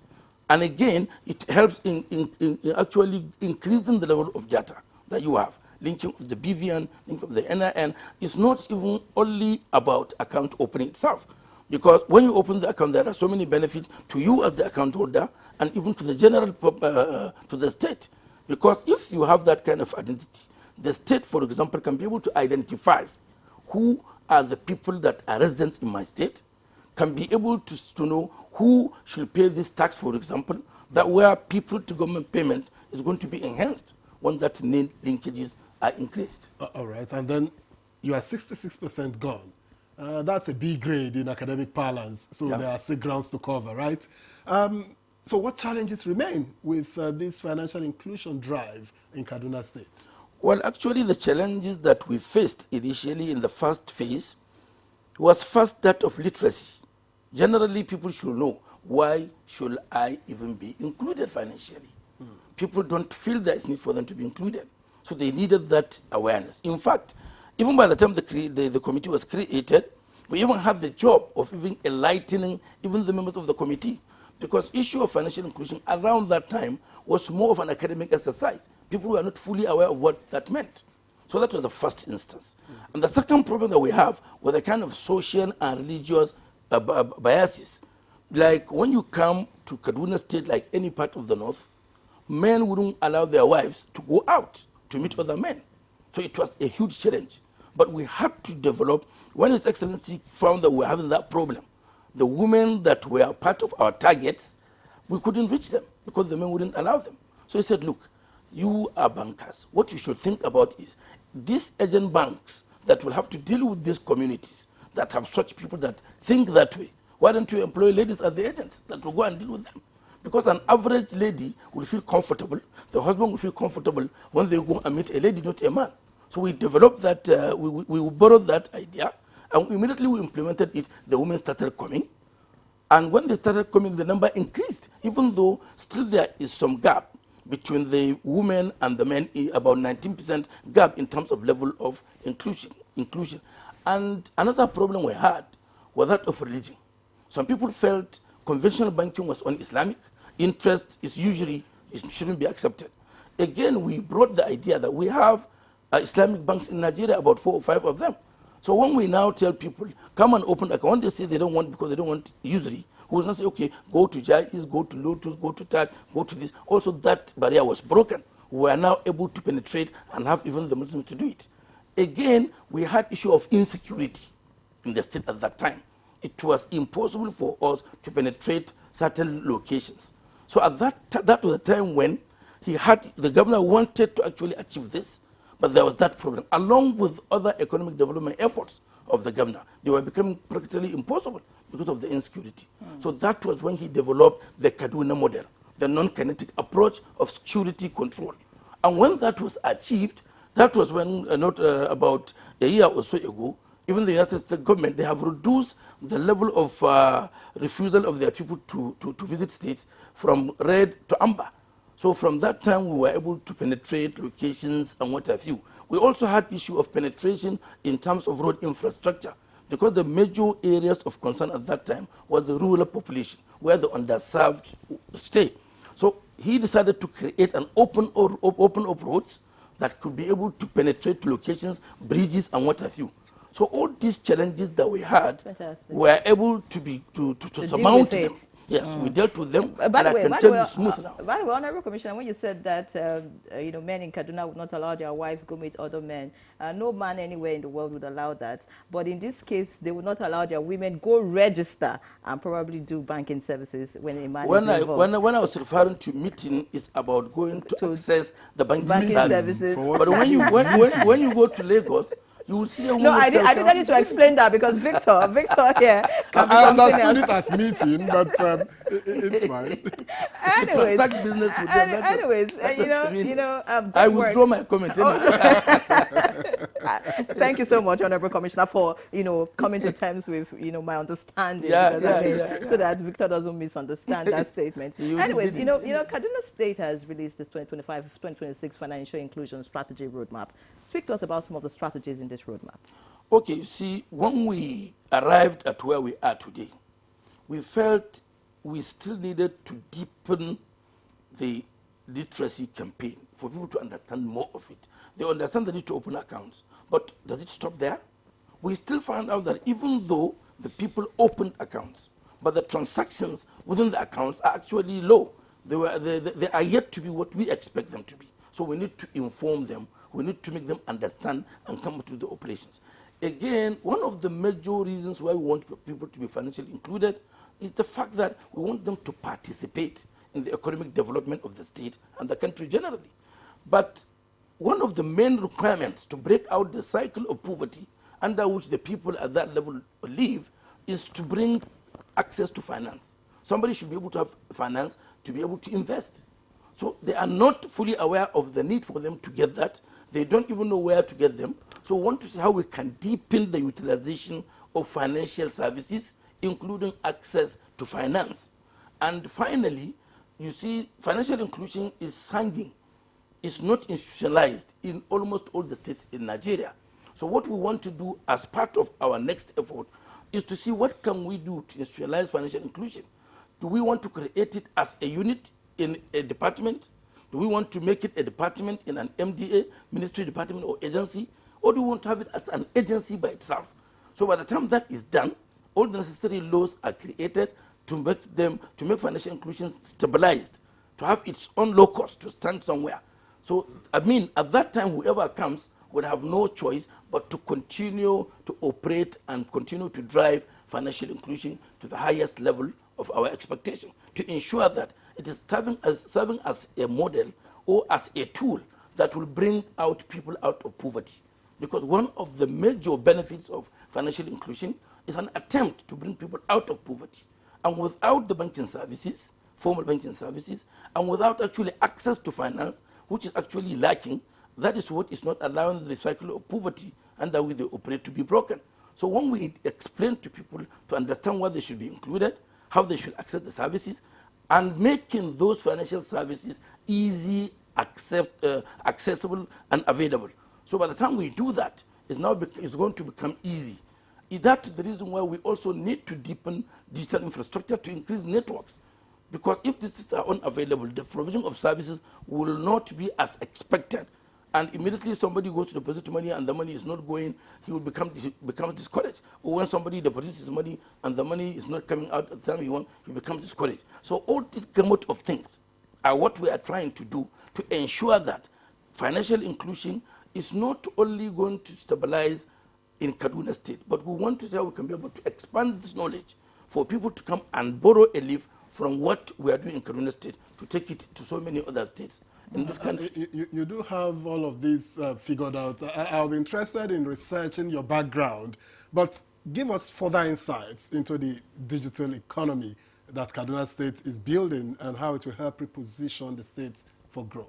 You see, generally, digital economy is trying to see how we can be able to add to our economic development efforts through digital means. And what we feel is there is also that of knowledge of that ICT, and availability also of digital infrastructure is also low. So by the time you increase that level of ICT knowledge and provision of digital infrastructure, that is when digital economy will begin to increase. His Excellency the Governor is trying to begin something that we call ICT for all, that we want to take in the first instance about 100,000 people that will train them in areas maybe of cyber security, like data analytics, like AI. So in these areas, you will see it's a gamut of economic opportunities. By the time you take cyber security, for example, it's an item that when people are certified in that area, they could work anywhere. You can sit in the comfort of your room and do a lot of work. There are opportunities. People go out looking for jobs that you would have to work from your house to the offices. But by the time you develop this kind of skills, somebody doesn't even need to go anywhere. He needs only to sit in his house and continue to do certain things, and money will continue to come in. But for this to happen, the digital infrastructure facilities must be made available. And all these things are the effort His Excellency is doing. If you look at even the NINI registration, it's on the basis of that effort that we're able to achieve the 7.9 million number. And I believe by the time we go and check now, I'm sure we must have gotten more than that 7.9, because it's a daily effort, and it's because of computerization and use of IT infrastructure that we're able to achieve that. So it's not only, even in the case of our revenue collection, we have computerized that. That is the reason why everybody can be able to pay his tax, know how much he's supposed to pay digitally at the comfort of his room. He doesn't need to go out. So that is increasing P to G payment, people to government payment. Even G to P, government to people, also that is also being digitalized, where if you want to give people support, you don't need to go and allow people to queue in. You just sit in the comfort of your office, and monies are sent, and able to get his money. What about sustainability? Because when another government comes, for instance, what is the assurance that all of these gains will not be reversed just by mere policies? That is what I told you as part of our financial inclusion roadmap that we are driving. One of the pillars is institutionalization of financial inclusion. And that is the reason why we want to have a locus for it. Where do we want to place this responsibility, this mandate of financial inclusion? Do we intend to put it in the Ministry of Finance as a department or as a unit? Do we want to create an agency by itself? So by the time that is done, it's going to be something that whether we like it or not, that has to exist. And again, there will be laws that will be backing it before such installations are made. So once there is a law backing it, if another governor comes, of course, he has the right to do that. Somebody can even come and say he's going to remove the Ministry of Finance if he so wishes. Many thanks, Honorable Commissioner. I must say that I'm very interested listening to you. I wish we had more time, really, you know, and I hope we can get you some other time to talk about some other things that, you know, the present administration is doing in Kaduna State. But in 30 seconds, speak to Kaduna residents. What should they expect in the coming years, you know, from this administration? Honestly, a lot is going to be given to the people of Kaduna State in particular, because even if you look at this year's budget, the governor has budgeted 25% of the resources to education. He has budgeted 25% of the budget to infrastructural facilities provision, especially looking at rural roads, rural infrastructure. He has budgeted 15% of the budget to the area of health. And one good thing about what we did in the budget, or what the governor plans to do to the people of Kaduna State, is boosting agriculture. Boosting agriculture, we budgeted 12% of the budget, which is unprecedented. So many state budget. When we came in as government of this state, more than not up to $1 billion was budgeted for agriculture. But now we are budgeting 12%. We have the special agricultural purposes zone. We have the AQUAC, African Quality Assurance Center. All these facilities. Thank you, Honorable Commissioner. Thank you, and well done to the governor of Kaduna State. Please send our goodwill to him, and of course, keep up the good work. Many thanks for being our guest, Commissioner for Finance, Kaduna State, Ibrahim Tanko Mohammed. It was indeed a pleasure to have you on the program. I must say that it's a good time to be a Kaduna resident. I mean, for those, you know, from Kaduna State. And by the way, I can hear that my director would like to come to your state. I mean, we can have a feel of all of this, right? I'm also thinking of getting to Kaduna, maybe relocating to Kaduna to be financially included. You are already financially included. All right, so that's our package this Friday on Good Morning Nigeria. I'm Yan Ray John. Live it locked on the NTA. And I'm Victor Azu. Have a great weekend.